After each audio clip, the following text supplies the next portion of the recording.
Here I am out on a Sunday ramble at a place called Lost Creek, way out in the middle of nowhere, I guess near Sparta. It's a beautiful waterfall there, and they tell me that, well, there's a cave there. They tell me there's a big cave over here too. We're going to check that out in a minute. Welcome back to Ray's A-Frame Adventure. Episode 34. And before you ask, I do not want to go in that cave. Gee whiz, what are you, a scaredy cat? Come on.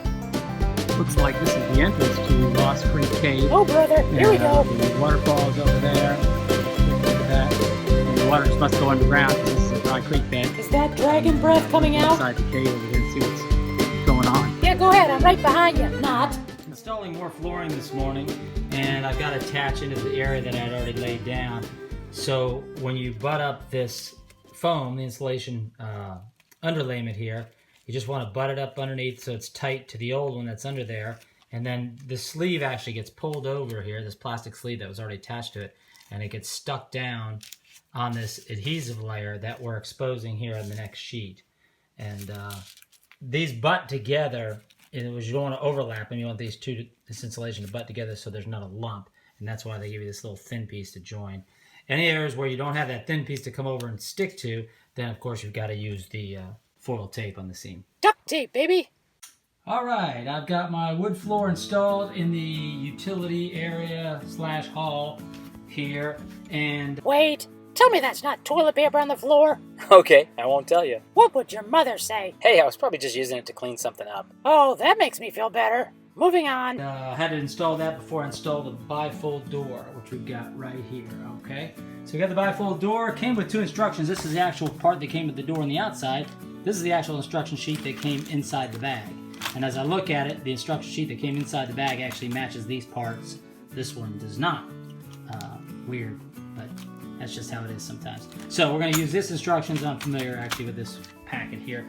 But before we do that, we got to measure the bifold door. And the size is, it needs about 1.5 inch clearance between the top of this and the bottom as far as the overall dimension of the door. And I've got that in my height here, it's fine. But the problem I have is the width. My width is about 35.5 inches in the door opening here.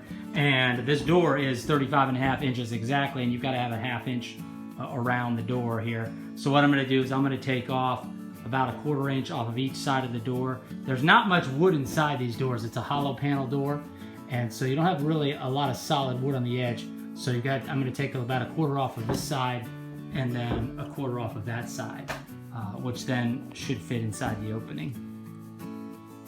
All right, I've got the door outside here, and we're just chalked a line on the wood, as you can see, and it's about 1/4 inch here. So we just pulled our chalk line there, marked it, pulled the chalk line, snapped it, got a good line there, and we're just going to cut it with the circular saw. So that goes right along. Oh, by the way, Nice. always wear proper foot protection. That's not proper foot protection. Really? Just so we know. Surfers never die. They just move to the After mountains. I cut it, I decided to take the belt sander there and just run it along the edge and smooth it out. Really nice. It was pretty smooth already, actually, with that cut on the saw blade, but that smooths it out really nice. And as you can see, this is already pre-primed, this panel.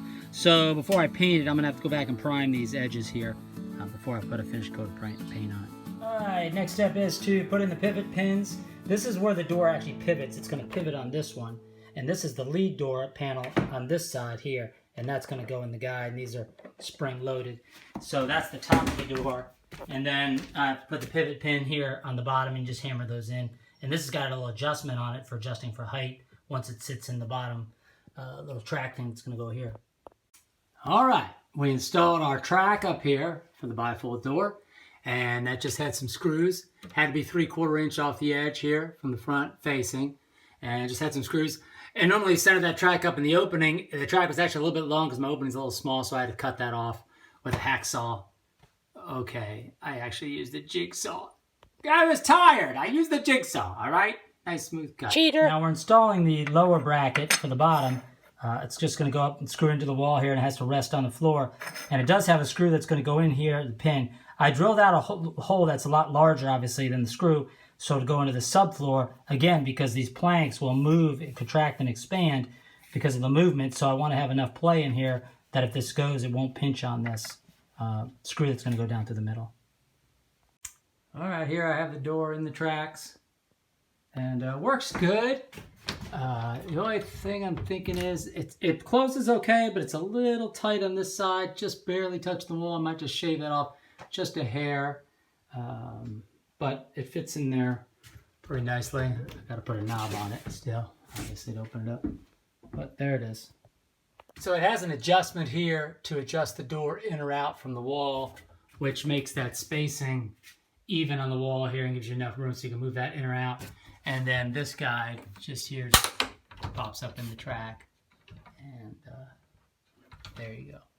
Talk about a tight fit. I designed this thing to just barely fit, and boy, it just barely does. This is a washer dryer combo. You do everything in one unit here. You throw your clothes in, it washes it and dries it.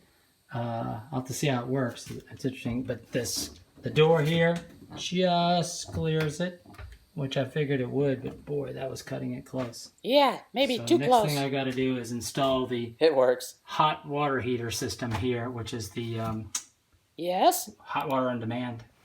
June 22nd in the evening. Some rain today, cooled it off nicely. Beautiful evening though, as the sun sets. Mist in the valley coming up the mountain. Sky was just beautiful colors, rainbows. Just absolutely beautiful evening. All right, I've got to put up the instant hot water heater, hot water on demand there. And so I constructed this little kind of cabinet frame, I guess. And then this unit here will mount right on here. And that'll also just give me a little shelf there in the utility area. And I'll have to bring the plumbing over to it. Biggest concern was this electrical. And it's got to come and go right up into the bottom of the unit. So my wire was only so long, I didn't want to put another junction box or anything in there. So that should work. We'll see how it goes in there. Okay, got the box up, the hot water system up. So it hangs good on there, so it's not going anywhere. And then my electrical will feed right into here. And I'll get some type of little bracket or joint here to cover that wire as it comes up there. I got a name for that, but I don't know what it is. Flex pipe? And then I'm going to bring the plumbing down, probably just run along the bottom of the shelf, and it's got to connect in over here. So we'll see how that works out. I really wanted to put this over there, but for various reasons, number one, the electrical not being long enough was probably the main reason.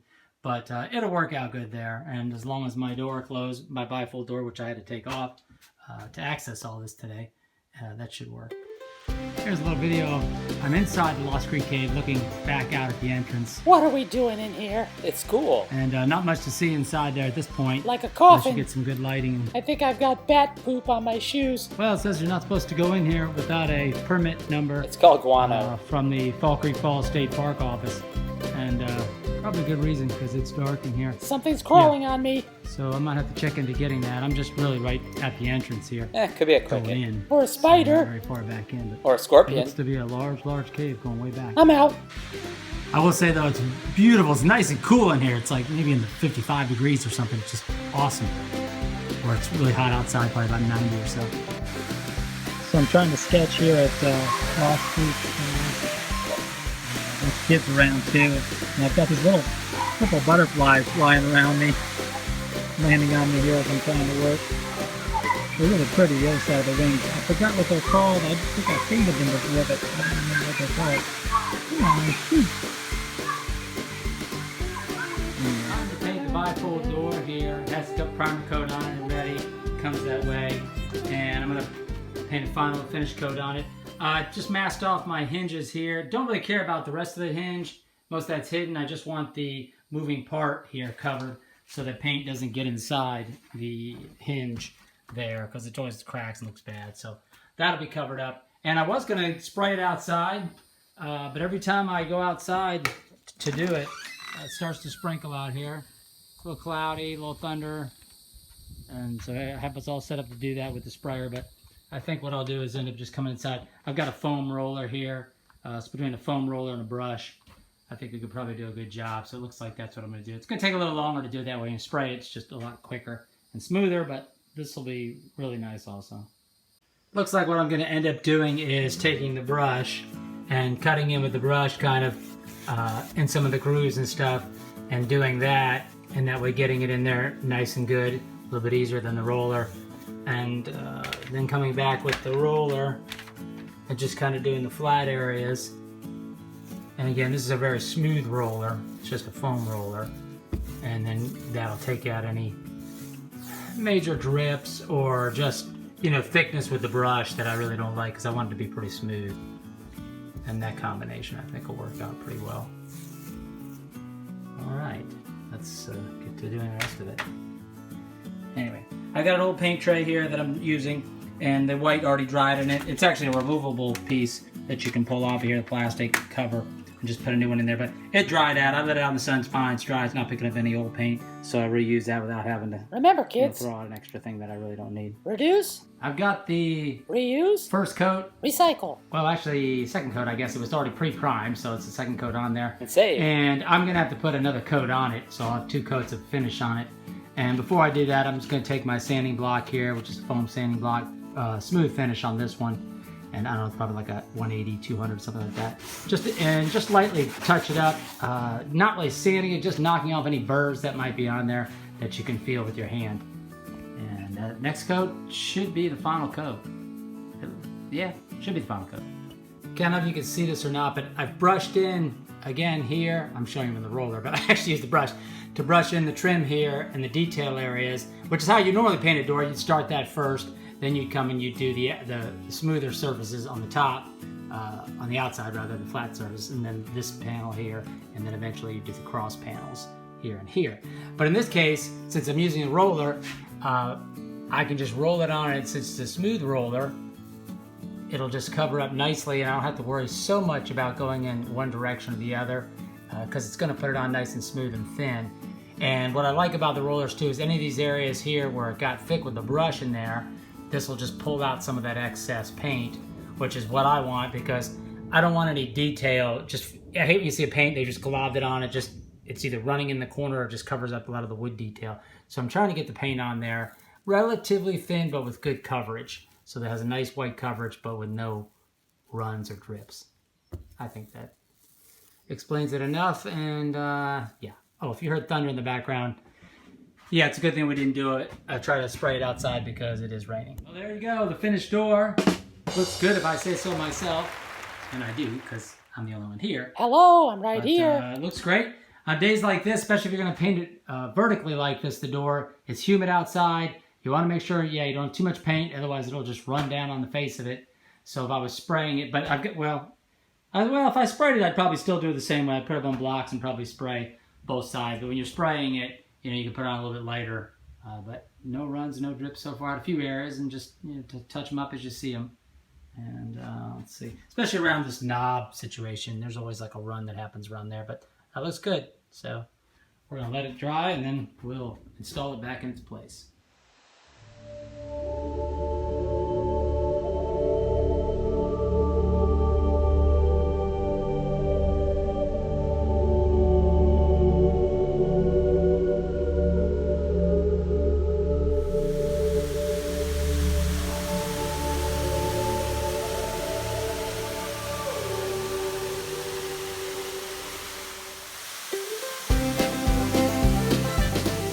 Hey, I don't think you should go in there. Come on, it'll be fine. I've got a bad feeling about this. See, this is cool. There's nothing dangerous in here. Was that your stomach growling? I was hoping it was yours. In a minute, I'm going to scream like a little girl. Too bad I won't be around to hear it. Ah! Hey there, my fellow adventurers. I just want to give you a heads up that I'm going to be starting Ray's Art Adventure real soon. Oh boy, can I come along? Sure, why not? After all, you are the figment of my imagination. Woohoo! I hope you'll join me as we go out on different locations and just sketch kind of whatever we see. Awesome! Is there going to be any refreshments? Oh, brother. Here we go. Can I drive? Say goodbye. Au revoir!